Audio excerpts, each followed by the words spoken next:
Bit-titlu New Strategies for Growth in the Mediterranean Region għat-tieni sena konsekuttiva f'pajjiżna se jittella il-Malta Business Summit organizzat minn The Economist. Summit li se jseħħ bejn l-10 u l-11 ta' Ġunju. Fost it-temi li mistennija jkunu diskussi insibu l-isfidi fil-Mediterran, kollaborazzjoni, opportunitajiet ta' tkabbir u negozju fil-Mediterran, it-turizmu, żvilupp ta' proġetti ta' infrastruttura, l-enerġija anke fid-dawl tal-proġett tal-LNG tal-Gvern, l-investiment, l-avjazzjoni, is-settur marittimu, is-settur finanzjarju, l-ICT u digital gaming.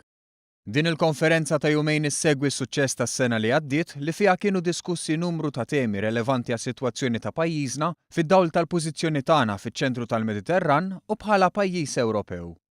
Għal din l-okkażjoni kienu attendew u indirizzaw lil dawk preżenti l-Economist u l-eks Prim Ministru Taljan Mario Monti, l-eks Prim Ministru Taljan Enrico Letta u l-eks Kummissarju Ewropew Lord Mandelson fost l-oħrajn.